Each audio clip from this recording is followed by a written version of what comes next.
Something just happened inside the WNBA that nobody saw coming. And by the time you finish this video, you'll understand why players, coaches, and front offices are all talking about the same three names right now. Get comfortable, because this story only gets bigger the deeper we go. Before we get into it, if you're new here, this channel covers everything happening around Caitlin Clark and the WNBA, breaking down the stories other outlets miss. If that sounds like your kind of content, tap that subscribe button. It costs nothing, takes 2 seconds, and it genuinely helps this coverage keep going. Alright, let's get into today's story. Women's basketball is buzzing right now because Caitlin Clark, Sophie Cunningham, and Lexi Hull have apparently made a move that nobody expected.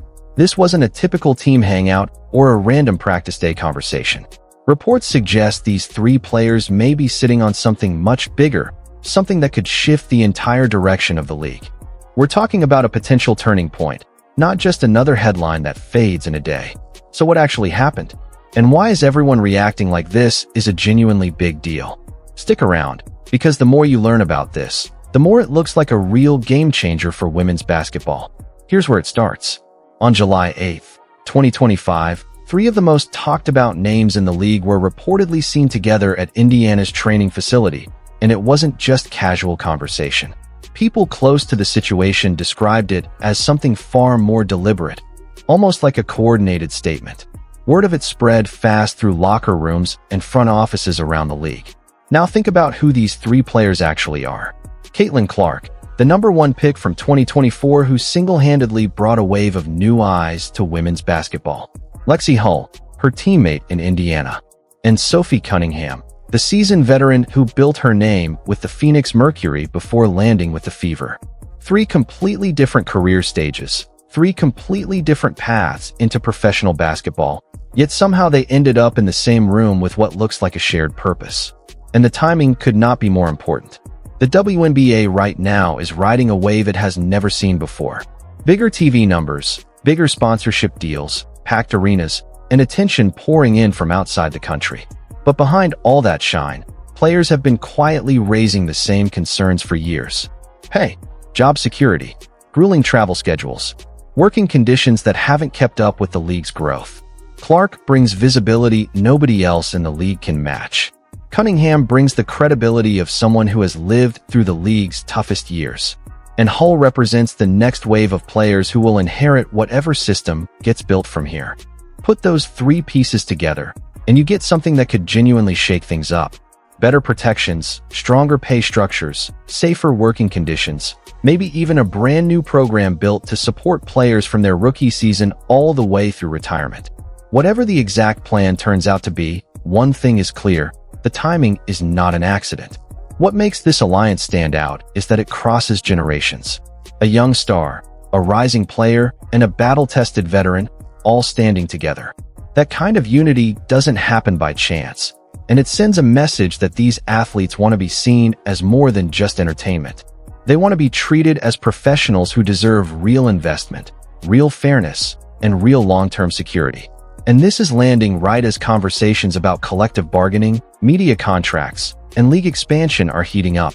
If Clark, Cunningham, and Hull are choosing this exact moment to step forward, it's because they believe their combined influence can actually move the needle, not just for themselves, but for every player who has ever worn a WNBA jersey and every player who will in the future. Let's talk numbers for a second, because this is where things get really interesting. Even the WNBA's biggest stars often earn a small slice of the actual value they generate. Despite the ratings boom and the growing fan base, salaries are still boxed in by a strict salary cap. When Clark entered the league in 2024, she completely changed the scale of the conversation. Her games consistently pulled in over 1 million viewers, merchandise flew off shelves, and arenas that used to have empty seats were suddenly packed. In business terms, she became one of the biggest revenue drivers the league has ever had. And yet, her paycheck was still capped by the exact same system limiting everyone else on the roster.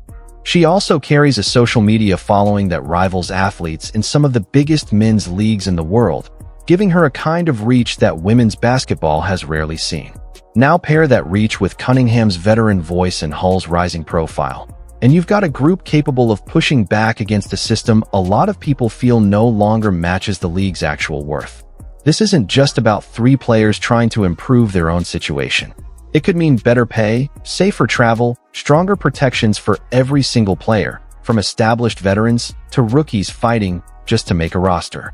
And if it works, it might even become a blueprint for other women's sports leagues to follow. Now let's zoom in on Clark herself, because everything she does gets watched under a microscope. During her rookie season, she didn't just produce highlight reels. She reshaped how the league operates commercially, media-wise, and financially.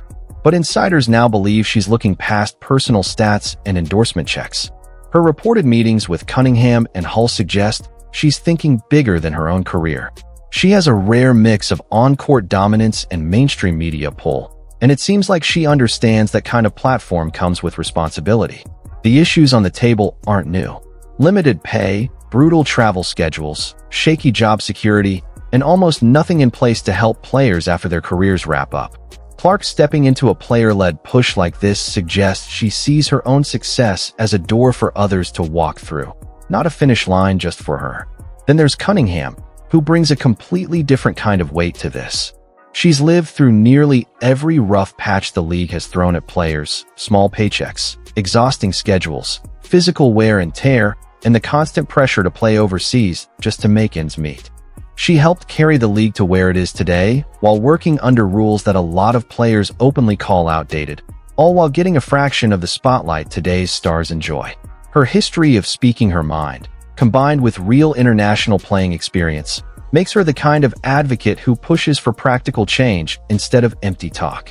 Put Clark's momentum together with Cunningham's hard-earned experience, then add Hull's growing leadership, and you get a combination that might be exactly what the league needs to turn all this attention into something that actually lasts. Cunningham's involvement carries the weight of years spent inside a system that often failed to pay players what they were worth. She isn't just an experienced athlete who eventually joined the Fever. She's part of the generation that pulled the WNBA out of the shadows and into the national conversation. Her partnership with Clark works on 2 levels, practical and symbolic, blending years of sacrifice with unprecedented modern influence. And then there's Hull. The Stanford product and 6th overall pick from the 2022 draft is still early in her career, but she's already sharp enough to see exactly where the current system falls short. At Stanford, she experienced what real institutional support looks like: top-tier coaching, strong facilities, real resources. Now, standing alongside Clark and Cunningham, she brings the concerns of the league's younger players directly into the conversation. She represents the everyday decisions countless players quietly face: stay and fight for better conditions, or head overseas for financial stability. Her being part of this effort means those private struggles might finally get a real, unified platform. What makes all of this so unusual isn't just the star power involved. It's that 3 completely different stages of a career are standing on the same page. Superstar visibility, veteran credibility, and rising leadership, all pointed at the same goal. This tells us the conversation happening behind closed doors likely goes way beyond one player, one team, or even one season. It looks like a real attempt to rework how women's professional basketball actually functions. Capped salaries, short career windows, shaky roster security, and the ongoing pressure to chase paychecks overseas. These are the real issues on the table. History across professional sports shows us that real change usually starts exactly like this. Athletes from different backgrounds realizing they share the same fight and deciding to use their combined power to demand more. Think about labor battles in the NBA or the U.S. Women's national soccer teams fight for equal pay.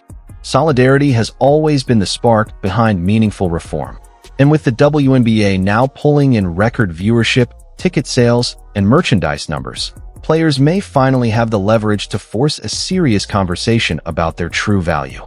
The gap becomes even harder to ignore when you look overseas, where leagues in Europe and Asia are sometimes offering more competitive contracts than what's available here in the U.S. That imbalance is putting real pressure on league officials to modernize, and fast. What separates this era from every other is that players now control their own message. They don't need to wait for a press conference or network approval to speak up. Clark alone has a following that rivals some of the biggest names in global sports, meaning she can put an issue in front of millions instantly. But one voice, no matter how big, rarely creates lasting institutional change on its own. That's exactly why this partnership matters so much. Cunningham represents the battles already fought. Hull represents the players who will inherit whatever comes next. Together, their message carries a level of credibility that's hard to dismiss. As the WNBA keeps expanding through bigger crowds, bigger media deals, and bigger corporate interest, players now have a real shot at shaping more than just what happens on the court. They could help define the standards that govern women's basketball for decades to come, decisions that will affect athletes who haven't even picked up a basketball yet. Money is pouring into this league right now through streaming deals, national broadcasts, sponsorships, and sold-out arenas. But the real question is where that money actually goes. Will it reach the players creating all this excitement, or will it mostly stay with organizations and a handful of marketable names? This partnership between Clark, Cunningham, and Hull looks like an attempt to answer that question, and to make sure the answer is fairness, not just profit. Here's the real question worth sitting with. Could this alliance between Clark, Cunningham, and Hull actually reshape the entire WNBA, or will it fade into just another off-season story that gets forgotten once the games tip off again? Right now, nobody outside that room in Indiana knows the full plan, and that's exactly what makes this so worth watching. When three players from three completely different points in their careers choose to stand together, it's rarely for nothing. History tells us that when athletes with real influence link up like this, something usually follows, whether that's new policies, stronger contracts, or a shift in how the entire league treats its players. Think about what's actually at stake here. If this really is the start of a bigger push, we could be looking at higher salaries, better travel conditions, stronger protections, and a completely different standard for how women's basketball operates going forward. And if that happens, it won't just affect Clark, Cunningham, and Hull. It will affect every rookie trying to make a roster, every veteran hanging on for one more season, and every young girl watching this league and dreaming about playing in it one day. So now it's your turn. Do you think this alliance has the power to actually change things league-wide? Or do you think it's being blown out of proportion? Who do you think stands to gain the most from this? Clark with her massive platform, Cunningham with her veteran voice, or Hull representing the next generation? Drop your take in the comments, because this conversation is only getting started. And if you want to stay ahead of every update on this story before anyone else, make sure you're subscribed and that notification bell is on, because this one is far from over. Hit that like button if you enjoyed this breakdown. It genuinely helps this channel grow and keeps this kind of coverage coming. And if you know another basketball fan who needs to see this, send it their way. The more people talking about this, the more pressure builds, and pressure is exactly what turns a quiet meeting into real, lasting change.